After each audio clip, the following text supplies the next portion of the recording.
Hello नमस्कार साथियों, study point two गौरव sir में आप सभी का हार्दिक स्वागत है। प्यारे साथियों, चलते हैं क्लास की तरफ और देखते हैं आगे के पॉइंट को।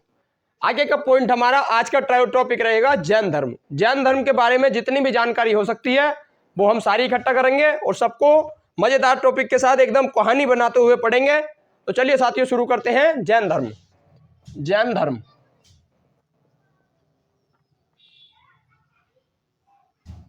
पहली बार तो बात ये आई कि जैन धर्म पढ़ने की जरूरत क्यों पड़ी, क्यों हमारे सामने आया है जैन धर्म। तो बात मैंने आपको बताई 600 BC की, जब चल रहा था धार्मिक आंदोलन और हमारे सामने दो मुख्य कार्यकर्ता उभर कर आए जिन्हें कहते हैं गौतम बुद्ध और महावीर स्वामी।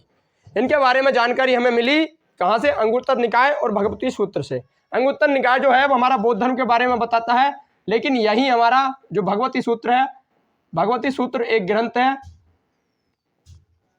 ये हमें बताता है जैन धर्म के बारे में। तो जैन धर्म के बारे में भगवती सूत्र हमें बताता है कि जैन धर्म था और इसमें 24 तीर्थंकर हुए और 24 तीर्थंकरों में 24 तीर्थंकर थे जिन्हें कहते हैं महावीर स्वामी, वो सबसे ज़्यादा इंपॉर्टेंट हुए। इसी के बारे में जानकारी देता है हमें जैन धर्म। और जैन धर्म से संबंधित जो 24वें तीर्थंकर थे ये हमारे कैसे कहने हमारे सामने इंपॉर्टेंट हुए, इसके बारे में हम देखेंगे आज। तो चलिए क्लास शुरू कर देते हैं। उससे पहले कि जो भी मेरा प्यारा भाई बहन चैनल पर नया जुड़ा है वो एक बार चैनल को सब्सक्राइब करके वीडियो को लाइक जरूर कर दे और एक बार शेयर जरूर करें, जिससे कि सभी तक ये क्लास पहुंचे। क्योंकि जो बेहतर कंटेंट है वो बेहतर अच्छी जगह नहीं पहुंच पाता, ये हम भी जानते हैं। क्योंकि क्लास हमारी ज़्यादा नहीं पहुंच रही है, ज़्यादा व्यक्तियों तक ये क्लास नहीं पहुंच रही है। इसका कारण ये है कि आप लोग शेयर नहीं करते हैं। तो शेयर जरूर करना है, जिससे कि सभी को ये जानकारी पता चले कि पेड क्लास से भी अच्छा एक आपको पढ़ाते हैं स्टडी पॉइंट टू गौरव सर पर। आप जानते हैं कि आप हमारी हर रोज क्लास होती है और आपको अच्छी तरह से समझाया जाता है। आप ये भी जानते हैं कि मैं हर क्लास के अंदर बीच में कभी नहीं बोलता, आपको शुरू में कह देता हूं कि आप सब्सक्राइब कर दें या लाइक कर दें या शेयर कर दें, बीच में ही नहीं कहता कुछ भी। तो आपका फर्ज बनता है शेयर जरूर करते रहें। आइए साथियों, शुरू कर देते हैं क्लास को। जैन धर्म। जैन धर्म की स्थापना, जैन धर्म के जो संस्थापक माने जाते हैं वो कौन माने जाते हैं? महावीर स्वामी। लेकिन आपसे पूछी जाए जैन धर्म की स्थापना किसने की थी, तो जैन धर्म की स्थापना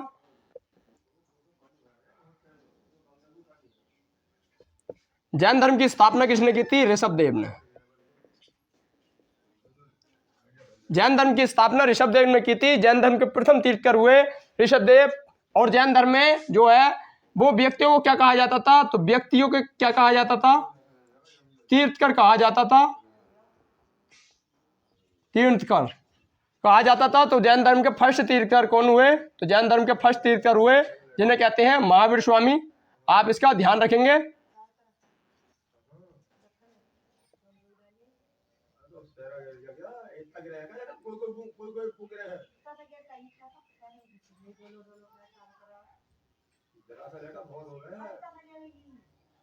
तो जैन धर्म के फर्स्ट यानी प्रथम तीर्थंकर हमारे कौन हुए? ऋषभदेव।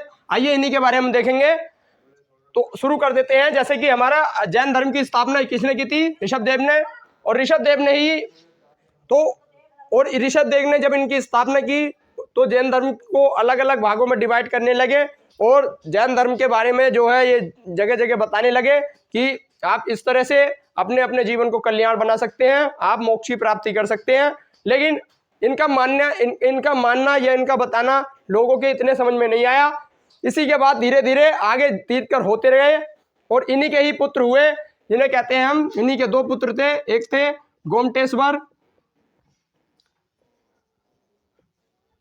गोमटेश्वर और दूसरे थे भरत। ऐसा माना गया है, कुछ ग्रंथों में यह बताया है कि जो इनके पुत्र थे भरत, इन्हीं के नाम पर भारत का नाम भारतवर्ष रखा गया।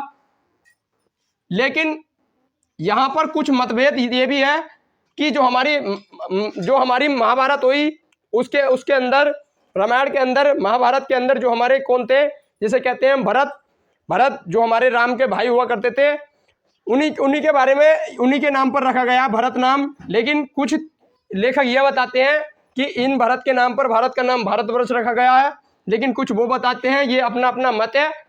तो आइए देख लेते हैं। इसके बाद नेक्स्ट आता है अगर वैसे ये क्वेश्चन इतना डाउट का है कि पूछा जाएगा नहीं, अगर पूछा जाता है तो आप आंसर वही महाभारत वाला लगाना है, ये नहीं लगाना है। तो अगर गोमटेश्वर आपसे पूछा जाएगा कि इनकी मूर्ति कहां पर है, तो गोमटेश्वर की मूर्ति है कर्नाटक। कर्नाटक के अंदर एक स्थान है जिसे कहते हैं श्रवणबेलगोला। श्रवणबेलगोला, तो ये स्थान है कर्नाटक के अंदर और यहीं पर है गोमटेश्वर की मूर्ति जिसे कहा जाता है बाहुबली। तो आप समझ चुके होंगे कि बाहुबली का जो बाहुबली नाम है ये कहां से लिया गया है। तो हमारी एक मूवी आई थी बाहुबली, और बाहुबली नाम कहां से लिया गया है, तो गोमटेश्वर का ही बाहुबली नाम था, क्योंकि ये देखने में बहुत ही विशाल था। और ये मूर्ति भी, ये जो कर्नाटक के अंदर श्रवणबेलगोला में जो गोमटेश्वर की मूर्ति हुआ करती थी, ये बहुत ही विशाल थी, इसीलिए इन्हें क्या कहा गया, गोमटेश्वर को बाहुबली। तो आप समझ चुके होंगे कि बाहुबली हमारा नाम कहां से लिया गया है। तो बाहुबली नाम हमारा यहां से लिया गया है, कहां से, श्रवणबेलगोला से, जो है हमारा गोमटेश्वर कर्नाटक में। तो आइए देख लेते हैं। इसके बाद आता है जैन धर्म के दो मुख्य इनके पुत्र थे, और इसके बाद आगे हमें जानकारी मिली, आगे हमारे पास और तीर्थकर आए। हम सभी के बारे में नहीं पढ़ेंगे, हम टारगेट करके आए हैं महावीर स्वामी को। तो हमने आपका ये बना लिया है एक थोड़ा शेड्यूल। तो आइए देख लेते हैं। इसके बाद हुए हमारे 23वें तीर्थकर। 23वें तीर्थकर जो हमारे हुए जिसे कहते हैं पारसनाथ। जैन धर्म के 23वें तीर्थकर हुए जिन्हें कहते हैं पारसनाथ। और पारसनाथ हमारे सामने क्यों इंपोर्टेंट है, पारसनाथ हमारे सामने यूं इंपोर्टेंट है क्योंकि इन्होंने हमें 4 महाव्रत दिए थे। 4 महाव्रत इन्होंने 4 महाव्रत दिए। 4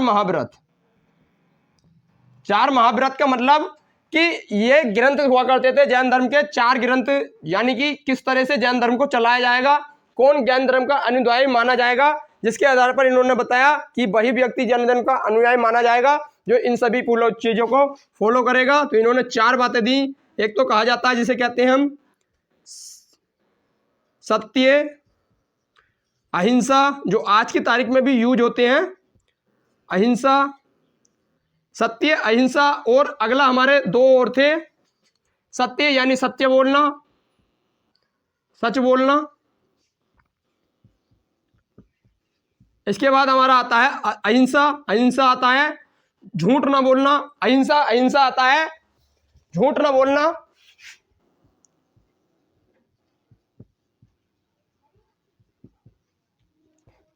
झूठ ना बोलना। इसके बाद हमारे 2 जो अगले थे, अगला हमारा था जिसे कहते हैं अस्तेय और अपरिग्रह।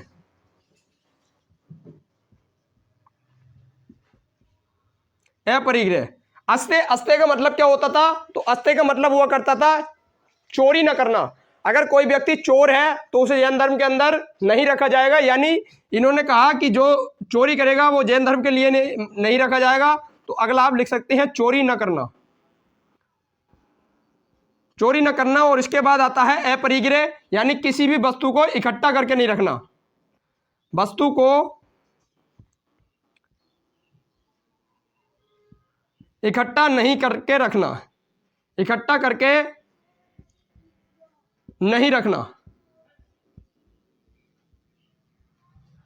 यानी इन्होंने बताया कि ये चारों जो व्रत हैं ये मैंने दिए हैं, और ये सारे जो भी व्यक्ति फॉलो करेगा वो जैन धर्म के लिए अनुयायी बन सकता है, उनके वो उसमें शामिल हो सकता है। जैन संघ में बताऊंगा मैं आपको जैन संघ में कितने सदस्य हुआ करते थे।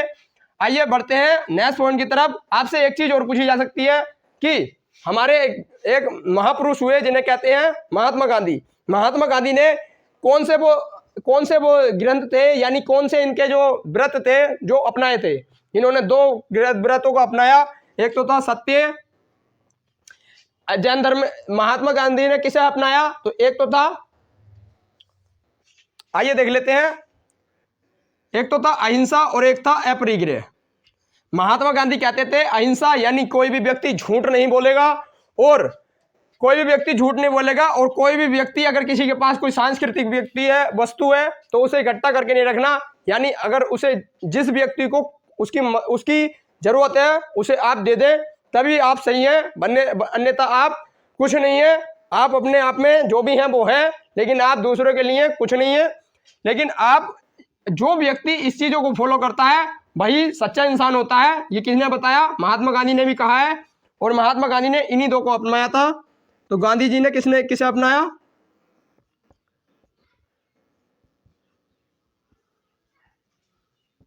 गांधी जी ने इन दो को अपनाया था, इसका आप ध्यान रखेंगे। पारसनाथ के बाद हमारे अगले तीर्थकर हुए जिन्हें हम कहते हैं जिसे हम कहते हैं महावीर स्वामी। महावीर स्वामी ने जैन धर्म की स्थापना की, और जैन धर्म को आपको पूछा जाएगा जैन धर्म की स्थापना किसने की थी, तो आपसे पूछा जाएगा, स्थापना में आंसर लगाएंगे आप ऋषभदेव।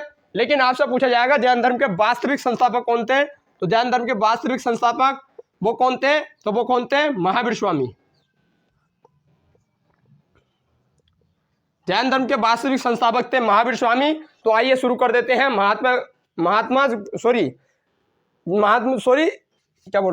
महावीर स्वामी के बारे में हम शुरू कर देते हैं। तो आइए एक बार शेयर कर दें जिससे कि सभी को जानकारी पता चल जाए। तो एक बार आप अगर चाहते हैं तो नोट कर सकते हैं, नोट कर सकते हैं। ये चारों व्रत दिए थे, और ये हमारी जो मूर्ति है ये हमारी कर्नाटक के अंदर है।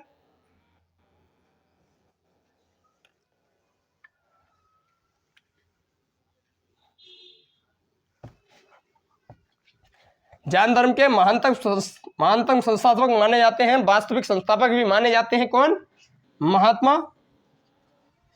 महावीर स्वामी। तो आइए हम देख लेते हैं महावीर स्वामी को।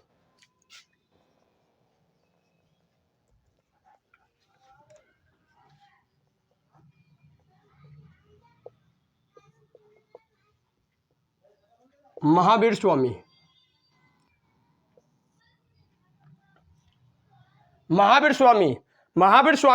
स्वामी का जन्म, आपसे अगर पूछा जाएगा महावीर स्वामी का जन्म कहाँ हुआ था, तो महावीर स्वामी का जन्म वैशाली कुंडग्राम के अंदर जो एक गांव है उसके अंदर हुआ था। वैशाली कुंडग्राम में जन्म हुआ 540 में। और इनके जन्म के इनके पिता आपसे पूछे जाएं तो इनके पिता का नाम सिद्धार्थ था, और इनकी माता त्रिशला जो लिच्छवी वंश की राजकुमारी थी। और इसी के बाद इन्होंने धीरे धीरे अपना कार्यस्थल शुरू किया, और इनकी एक पुत्री हुई जिसे कहते हैं प्रियदर्शनी। तो प्रियदर्शनी पुत्री हुई, और इन्होंने उसका भी शादी कर दी, और उसकी शादी कर दी तो इनके दामाद का नाम हुआ जिसे कहते हैं हम जामिल, जो आगे जाकर इनके प्रथम शिष्य कहलाए। तो आइए शुरू कर देते हैं। और आपसे पूछा जाएगा इसके बाद इन्होंने क्या किया, तो इन्होंने अपने घर को त्यागने का निर्णय लिया, और इन्होंने जब घर को त्यागा तो इन्होंने एक नदी थी जिसे कहते हैं रिजुपालिका नदी के अंदर और रिजुपालिका नदी के किनारे साल वृक्ष के नीचे इन्होंने ज्ञान की प्राप्ति करके इन्हें क्या कहा गया, तो ज्ञान की प्राप्ति करके इन्हें कहा गया कैवल्य के बाद इन्होंने जगह जगह अपने ग्रंथ प्रस्तुत करने लगे, इसीलिए इन्हें निर्ग्रंथ भी कहा गया। तो आइए इन्हीं सभी पॉइंटों को हम देखते हैं, शुरू कर देते हैं आज की क्लास।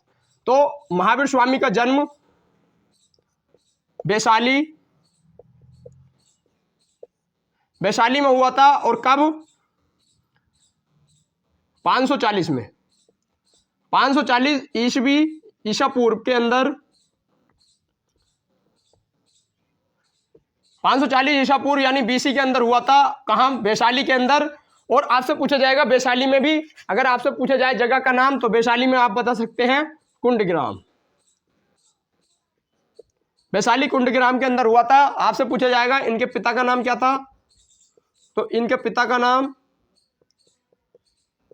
पिता थे जिसे कहते हैं सिद्धार्थ। कंफ्यूज बिल्कुल नहीं होना है, वहां महात्मा बुद्ध के बचपन का नाम था सिद्धार्थ, और यहाँ इनके पिता हैं कौन? सिद्धार्थ। और इनकी माता कौन थी? तो इनकी माता का नाम था त्रिशला।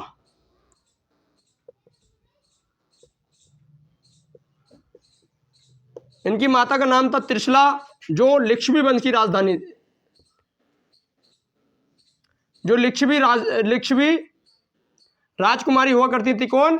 त्रिशला। आपसे पूछा जाएगा महावीर स्वामी है ये कौन से कुल से बिलोंग करते थे, यानी इनका कुल क्या था, तो आपसे पूछा जाएगा तो ये कौन से थे, तो ये जात्रा कुल से थे, यानी इनके पिता कहाँ के थे? तो ये जात्रक कुल के थे, जात्रक वंश के ही शासक कौन थे? महावीर स्वामी के पिता, जिन्हें कहते हैं सिद्धार्थ। आपसे पूछा जाएगा इसके बाद इनकी जब आगे जाकर इनकी शादी हुई तो इनकी शादी किससे हुई थी? तो आपसे पूछा जाएगा इनकी पत्नी कौन थी? तो इनकी पत्नी का नाम क्या था? तो पत्नी का नाम था यशोधरा। यशोधरा। तो आपको इसका पॉइंट का ध्यान रखना है, सॉरी यशोदा। यहां देखो मैं भी कंफ्यूज हो चुका हूं, जैसे कि आपको कंफ्यूज नहीं होना है, आपको बिल्कुल अच्छी तरह से ध्यान रखना है कि महावीर स्वामी की पत्नी का नाम था यशोदा और वहां पर उनकी पत्नी का नाम क्या था? यशोधरा। यानी गौतम बुद्ध की पत्नी का नाम क्या था? यशोधरा। और यहाँ पर महावीर स्वामी की पत्नी का नाम है यशोदा। तो आप इसे ध्यान रखेंगे। इसके बाद हम नेक्स्ट पॉइंट की ओर बढ़ेंगे। पत्नी के बाद आपसे पूछा जाएगा जब इनकी पत्नी हो गई तो आप जानते हैं इसके बाद इनकी एक पुत्री हुई और इनकी पुत्री का नाम था प्रियदर्शनी, जो एग्जाम के अंदर काफी जगह पूछा जाता है। तो इनकी पुत्री थी प्रियदर्शनी। प्रियदर्शनी, जो काफी जगह में आपको ये नाम आपको देखने को मिलेगा। अड़ोज्जा भी नाम देखने को मिलेगा आपके। फिर पूछा जाएगा कि इनके दामाद कौन थे।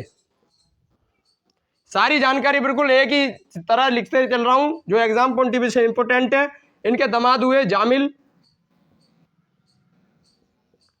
जामिल, जो इनके प्रथम शिष्य भी कहलाए। आपसे पूछा जाएगा इनके प्रथम शिष्य कौन थे? तो प्रथम शिष्य थे इनके जामिल, जो इनके दामाद थे। इसके बाद जब ये सारी जानकारी सब ये बीत गई तो इनकी उम्र हुई 30 साल और 30 वर्ष की आयु में इन्होंने घर त्यागने का निर्णय किया।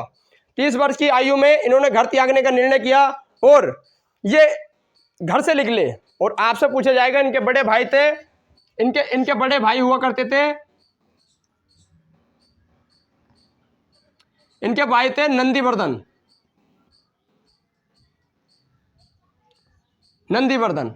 इनके भाई थे नंदीवर्धन और नंदीवर्धन से ही आज्ञा लेकर इन्होंने 30 वर्ष की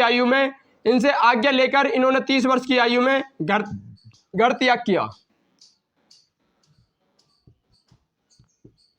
घर त्याग किया कब? 30 वर्ष की आयु में। यह क्वेश्चन पूछा जाता है कि कितनी वर्ष की आयु में घर त्याग किया था? तो 30 वर्ष की आयु में। उधर महात्मा बुद्ध ने 29 वर्ष की आयु में घर त्याग किया था। और इसके बाद ये जब घर से निकले तो ये किसी से बोलकर इन्होंने अपने बड़े भाई से आज्ञा लेकर घर से निकले और ये पहुंचे। और जब ये रास्ते में जा रहे थे तो इनकी पहली मुलाकात हुई किससे? तो पहली मुलाकात हुई, आज से पूछा जाएगा कि इनकी पहली मुलाकात किससे हुई थी? तो इनकी पहली मुलाकात हुई जिसे कहते हैं मखली गोसाल। मखली गोसाल से भी आपको क्वेश्चन देखने को मिलेगा क्योंकि इन्होंने ही एक धर्म की स्थापना की थी जिसे हम कहते हैं आजीवक संप्रदाय। तो आजीवक संप्रदाय की स्थापना किसने की थी?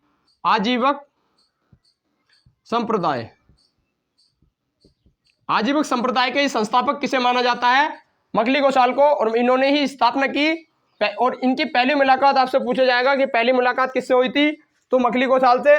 और मखली गोसाल अगर पूछा जाए कि पहली मुलाकात किससे हुई तो आजीवक संप्रदाय के संस्थापक थे कौन? मखली गोसाल। इन्हीं से ही पहली मुलाकात हुई थी। और इसी आजीवक संप्रदाय को मानने वाला आपको अगर शासक पूछा जाए तो इसी आजीवक संप्रदाय को मानने वाला शासक जो प्रथम शासक था वो कौन था? बिंदुसार। तो ये हमारी सारी जानकारी हो चुकी है। आप एक बार नोट जरूर करेंगे। इतने में आपको थोड़ा सा टाइम देता हूं। इसके बाद बढ़ते हैं नेक्स्ट पॉइंट की तरफ। और ये आगे जाकर बैठ गए रिजुपालिका नदी के किनारे। और रिजुपालिका नदी के किनारे साल वृक्ष के नीचे इन्हें ज्ञान की प्राप्ति हुई और इन्होंने 12 वर्ष तक कड़ी की तपस्या की थी। 12 वर्षों की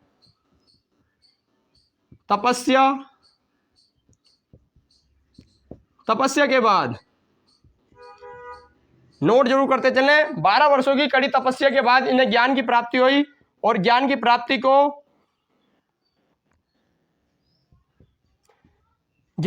हुई और आपसे पूछा जाएगा ज्ञान प्राप्ति को जैन धर्म में क्या कहा जाता था? तो जैन धर्म में ज्ञान प्राप्ति को निर्वाण कहा जाता था। और निर्वाण वही हमारा जिसे कहते हैं बौद्ध धर्म। और बौद्ध धर्म में यह निर्वाण को क्या कहा जाता था? तो निर्वाण शोक के लिए प्रयोग किया जाता था जैन धर्म में, बौद्ध धर्म में। और यहाँ पर क्या किया जाता है? ज्ञान प्राप्ति के लिए। और जब इन्हें ज्ञान की प्राप्ति हो गई तो इन्हें क्या कहा, कहने लगे केवल्य, केवल्य कहने लगे। या और इन्होंने जगह जगह ग्रंथों का निर्माण किया, इसीलिए इन्हें निर्ग्रंथ भी कहा गया, निर्ग्रंथ भी कहा गया। आपसे इसके बाद अगले पूछा जाएगा, इन्हें और भी कुछ कहा जाता था, तो कैबलिन भी कहा जाता था, कैबलिन भी कहा जाता था। तो इन्हें 3 नामों से और जानते थे। किसे? ज्ञान प्राप्ति के बाद इन्हें 3 नाम और दिए गए, एक था केवल्य और दूसरा था निर्ग्रंथ और तीसरा था कैबलिन। लेकिन आपसे अभी तक ये पता नहीं चली कि हमारे महावीर स्वामी हैं, इनका महावीर स्वामी नाम कब रखा गया। तो महावीर स्वामी इनका नाम जो है वो ज्ञान की प्राप्ति के बाद रखा गया है। अगर आपसे पूछा जाएगा कि इनके बचपन का क्या नाम था, तो आप यहां लिख सकते हैं बचपन का नाम। आपसे पूछा जाएगा बचपन का नाम क्या था, तो इनके बचपन का नाम था वर्धमान।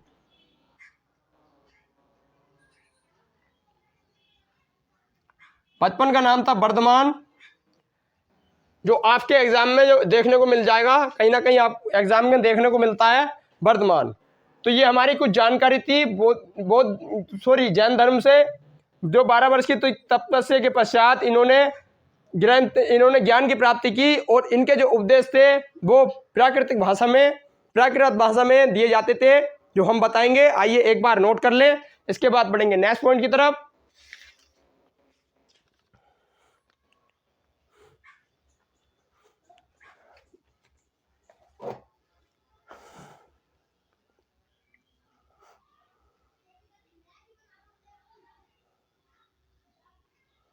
आइए, अगर नोट कर लिया हो तो चलते हैं क्लास की तरफ।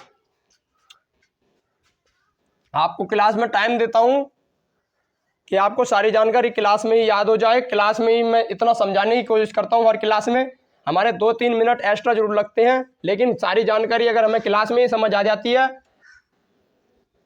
तो पढ़ाना का मकसद जो है हमारा वो पूरा हो जाता है। यहाँ मैंने पढ़ा दिया और सब कुछ लिख के मैं एक बार चला गया, और यहाँ मैं अगर एक बार उतार के आपको वीडियो हल्की सी बना के दे गया तो आपको समझ में नहीं आएगा। किताबें तो आपके पास और भी हैं, और उनसे भी आप पढ़ते होंगे तो क्या समझ में आ जाता है, तो इसी से आप सोच सकते हैं। आपसे पूछा जाएगा इसके बाद कि इनकी प्रथम शिष्य कौन हुए। यहाँ पर शिष्य मैंने आपको अभी बताया था, इनके प्रथम शिष्य हुए जामिल, जो इनके दामाद भी हुआ करते थे। इसके बाद आपसे पूछा जाएगा प्रथम महिला शिष्य, महिला शिष्य कौन थी। तो एक महिला शिष्य थी जिनका नाम था चंदना। और इसके बाद आपसे पूछा जाएगा इनके जो प्रसिद्ध अनुयायी हुए, यानी इनके वे प्रसिद्ध शिष्य हुए, वो कौन हुए। तो प्रसिद्ध शिष्य लिख लें या प्रसिद्ध अनुयायी।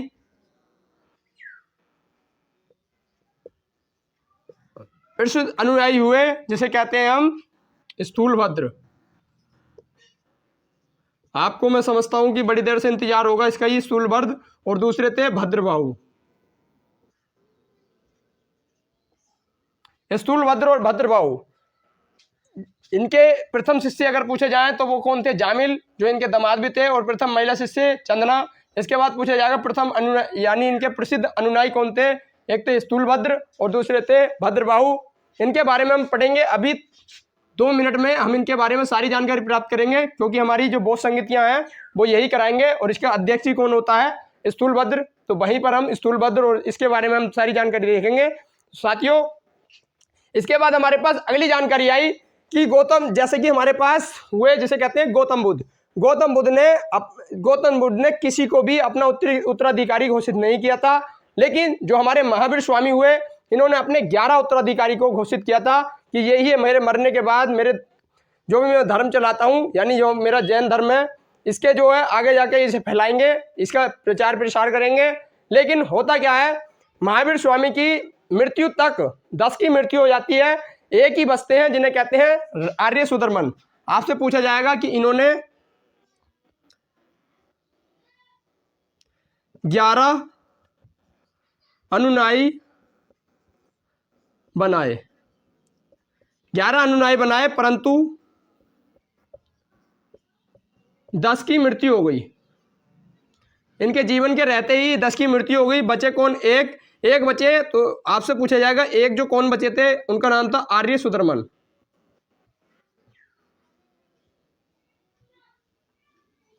आर्य सुदर्मन, आर्य सुदर्मन बचे। और आपसे पूछा जाएगा कि जैन संघ के प्रथम अध्यक्ष कौन थे, तो यही कहलाए आगे जाकर जैन संघ के प्रथम अध्यक्ष।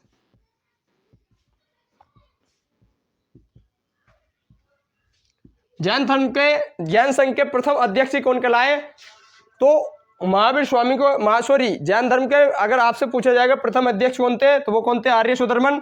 जो 11 अनुयायियों की मृत्यु, 11 अनुयायी घोषित किए थे, इन्हीं में से बच गए थे कौन, आर्य सुदर्मन। इन्हीं आगे जाकर जब गौतम बुद्ध की मृत्यु हुई 463 में, 463 में आपसे पूछा जाएगा कि गौतम बुद्ध, जो हमारे महावीर स्वामी है, महावीर स्वामी की मृत्यु कहाँ हुई थी, तो महावीर स्वामी की मृत्यु कहाँ हुई थी, तो आपसे पूछा जाएगा मृत्यु कहाँ हुई थी, तो इनकी मृत्यु हुई थी पावापुरी मल में, पावापुरी मल, मल्ल महाजनपद की राजधानी हुआ करती थी पावापुरी, और यहीं पर मृत्यु हुई। और ये वर्तमान में आपसे पूछा जाएगा कहाँ है, तो वर्तमान उत्तर प्रदेश के अंदर है पावापुरी। आपसे पूछा जाएगा कुशीनगर के ही पास पड़ता है, जिसे कहते हैं पावापुरी। जो कुशीनारा कहा जाता था उसे ही कुशीनगर कहते हैं। आपको मैंने अभी पिछली क्लास में ही बताया था, जब हमारे जैन धर्म के, सॉरी, बौद्ध धर्म के संस्थापक आए थे गौतम बुद्ध, उनकी मृत्यु कहाँ हुई थी, कुशीनगर में, और ये है पावापुरी। ये दोनों एक ही जगह है, दोनों की राजधानी हुआ करती, मल्ल की ही राजधानी हुआ करती थी पावापुरी और कुशीनगर। ये मैंने आपको बताया है जब मैंने आपको महाजनपदों की जानकारी दी थी। और आपसे पूछा जाएगा कब, 463 में, 463 BC यानी ईसा पूर्व के अंदर ही मृत्यु हो गई थी किसकी। तो आपसे ये जानकारी आपसे पूछी जा सकती है, ये 463 की जगह 468 कर सकते हैं इसे। आपसे पूछा जाएगा कि इनकी मृत्यु के पश्चात एकमात्र सदस्य बचे, जिसे कहते हैं आर्य सुदर्मन, और इन्हें ही जैन धर्म का प्रथम अध्यक्ष घोषित किया गया। और इसके बाद जब अध्यक्ष घोषित किया गया तो एक तरफ तो ये अपना काम कर रहे थे, दूसरी तरफ जो इनके अनुयायी थे ये जगह जगह अपना धर्म का प्रचार कर रहे थे। तो आइए अब हम बढ़ते हैं, उन्हीं के बारे में हम पढ़ेंगे। अब जैन धर्म के जो हमारे पास अनुयायी हुए, एक थे भद्रबाहु, और इधर आप लिख सकते हैं, जगह है हमारे पास। तो हमारे पास इनके मरने के बाद हमारे पास लगभग हमारे 68 वर्ष बीतने के बाद हमारे पास जब कोई नहीं बचा तो जैन संघ को चलाने के लिए जो दो व्यक्ति थे, भद्रबाहु और जिसे कहते हैं स्थूलभद्र। तो एक बार की बात है, जो हमारा मथुरा था, यहाँ पर जो हमारा मगध साम्राज्य था, जो हमारा मगध था, मगध के अंदर सूखा पड़ जाने के कारण वहाँ पर क्या हुआ, तो वहाँ पर भूखमरी पड़ने लगी और वहाँ से सब लोग भागने लगे। इसी कारण क्या हुआ, तो इसी कारण उन्होंने क्या किया, तो भद्रबाहु जो थे वो अपने शिष्यों को साथ लेकर वो तो निकल गए श्रवण बेलगोला के लिए, वो तो प्रस्थान कर गए, लेकिन जो हमारे स्थूलभद्र थे ये नहीं निकले। और इसी कारण हुई हमारी, जब ये वापसी आए, यानी जो भद्रबाहु थे ये जब वापसी आए तब हुई हमारी 300 BC में एक संगति, जिसे कहते हैं 300 BC की जैन प्रथम जैन महासंगति।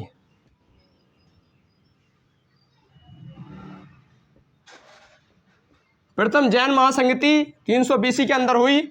और ये हमारी क्यों हुई थी, क्योंकि जो हमारे जो स्थूलभद्र थे ये मगध में रुक गए थे, और जो हमारे वो थे जिसे कहते हैं भद्रबाहु ये चले गए थे।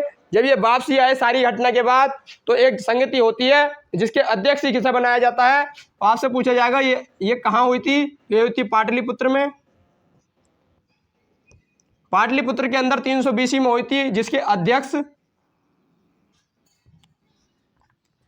अध्यक्ष कौन थे, तो अध्यक्ष इसके थे जिसे कहते हैं स्थूलभद्र।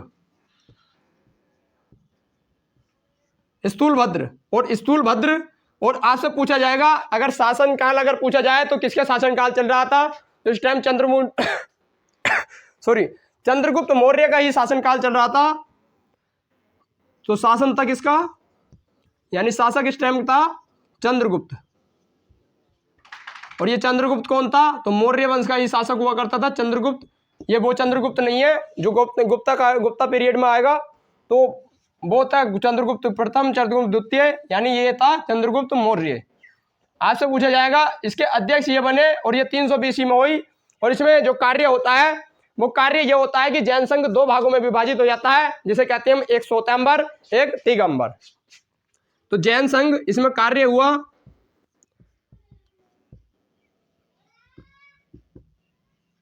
जैन संघ 2 भागों में डिवाइड हुआ, 2 भागों में बटा, 2 भागों में बटा। और कौन से थे? एक था श्वेतांबर और एक था दिगंबर। एक था श्वेतांबर, एक था दिगंबर। तो हम इन दोनों को देख लेते हैं ये हमारे कैसे हैं। तो आपको बता दूं कि तो जो हमारे जो मगध में रहा करते थे, जिसे कहते हैं स्थूलभद्र के ही अनुयायी थे।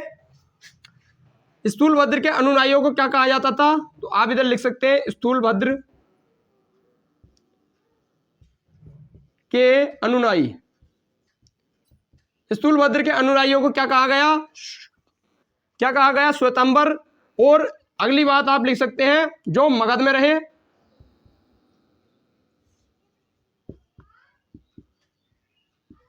मगध में रहे। लेकिन अब मगध में रहे और आपसे एक चीज और पूछी जाती है कि ये कैसे रहा करते थे।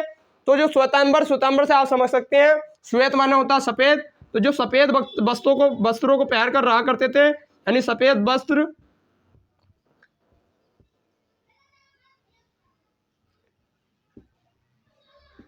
सफेद वस्त्र पहनते थे। ये कौन? जो श्वेतांबर थे, जो स्थूलभद्र के अनुयायी थे। लेकिन यहीं आपसे अगर पूछा जाए दिगंबर के बारे में पॉइंट आते हैं कि ये मगध से कहाँ चले गए थे। तो ये मगध से चले गए थे श्रवणबेलगोला। मगध से ये चले गए थे, मगध से चले गए थे। और आपसे अगली चीज पूछी जाएगी ये कैसे रहा करते थे। तो ये नग्न रहा करते थे।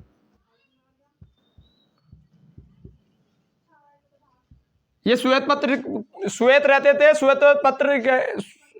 श्वेत वस्त्र पहन कर रहते थे। लेकिन आपसे पूछा जाए कि ये किसके अनुयायी थे। तो ये थे भद्रबाहु के।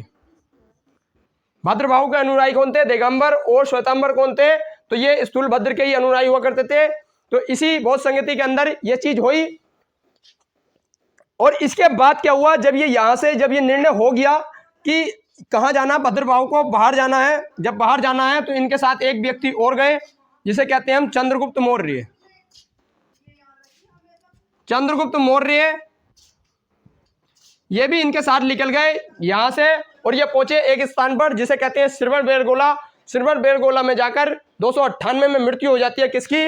इनकी 298 में मृत्यु हो जाती है संतारा करते हुए। और यहीं पर इनकी मृत्यु हो जाती है, भद्रबाहु की भी। और इसके बाद हमें बहुत समय के बाद कोई जानकारी नहीं मिली। और एक लंबे समय के बाद हमें जानकारी मिली और एक संगति और करवाई गई 513 AD के अंदर। यानी एक बहुत लंबा समय हो जाता है। कहाँ तो BC की बात चल रही है और कहाँ AD आ गई है। तो एक लंबे समय के बाद हमारे पास एक जानकारी आई, तो हम उसे लिख लेते हैं अब। तो 513 में हमारी दूसरी बौद्ध संगति होती है, दूसरी जैन संगति होती है। और दूसरी जैन संगति के जो अध्यक्ष बने वो कौन बने थे और ये किसके शासनकाल में हुई थी? तो दूसरी बौद्ध संगति, जैन संगति। दूसरी जैन संगति हुई कब? 513 AD के अंदर, यानी 513 ईस्वी में। और इसके अध्यक्ष बनाए गए देवर्षि क्षमाश्रवण। देवर्षि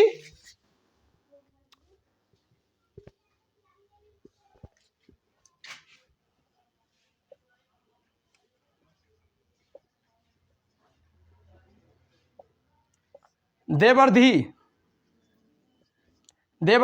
क्षमाश्रवण के अध्यक्ष बनाए गए। और ये कहाँ हुई थी? तो ये हुई थी वल्लभी, गुजरात के अंदर।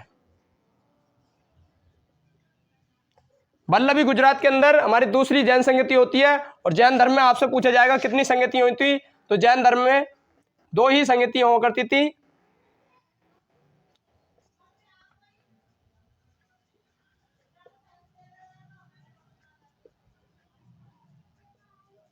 जैन धर्म की 2 ही संगतियां थी, जो एक तो हुई थी 300 BC में, जिसके कारण बहुत एक ही अलग ही माहौल बन गया, किसका, मगध का। मगध उस टाइम पे बहुत ही प्रसिद्ध था और बहुत बड़ा महाजनपद माना जाता है। मैंने आपको इसी चक्कर में मगध के बारे में ज़्यादा जानकारी दी है। तो ये थी हमारी आज की क्लास। अगर आपको कोई और जानकारी, हाँ एक और पॉइंट लिख सकते हैं, जैसे कि मैंने आपको एक चीज़ बताई थी जैन धर्म के बौद्ध धर्म में जो है, बौद्ध धर्म के अंदर एक जानकारी बताई थी, जैसे उनके ग्रंथों को बौद्ध ग्रंथों को पिटक कहा जाता था, ऐसे ही इसके ग्रंथों को क्या कहा जाता है, आगम। आगम क्या है, इसके ग्रंथ, यानी इसके ग्रंथों को क्या कहा जाता है, आगम। यानी इसका जो साहित्य है उसे क्या कहा जाता है, आगम। लेकिन अगर आपसे पूछा जाए बौद्ध का, तो बौद्ध के बारे में मैंने बताया था, पिटक कहा जाता है। इसके बाद हम बढ़ेंगे नेक्स्ट पॉइंट की तरफ। नेक्स्ट आता है हमारा मगध का उत्कर्ष। यानी मगध के उत्कर्ष में हम 3 प्रकार से पढ़ेंगे, जो पढ़ेंगे हम कल। किस प्रकार से हम पढ़ेंगे, मौर्य काल। और मौर्य काल से पहले जो, जैसे हमारे ये जब 2 धर्म समाप्त हो जाते हैं तो कुछ विदेशी इन्वेजन यानी विदेशी आक्रमण हुए, और इसके बाद जब विदेशी आक्रमण हुए तो हमारे पास आया मौर्य काल। और मौर्य काल के शासकों ने अपना शासन करा। और इसके बाद हमारे जब मौर्य काल भी समाप्त हो गया, इसके बाद आता है मौर्योत्तर काल, जिसमें फिर एक बार आक्रमण हुए। और जब आक्रमण हुए, यहीं से हम पढ़ेंगे। और अगले कल हम देखेंगे एक नए वंश के बारे में, जिसे कहते हैं हर्यंक वंश। तो कल हर्यंक वंश से शुरू करेंगे। ये हमारी आज की क्लास थी। क्लास कैसी लगी जरूर बताना। अगर आपको कोई डाउट, कोई क्वेश्चन हो तो आप नीचे कमेंट कर देना। इसी के साथ मिलते हैं कल। जब तक के लिए जय हिंद, जय भारत, और देखते रहे स्टडी पॉइंट टू गौरव सर।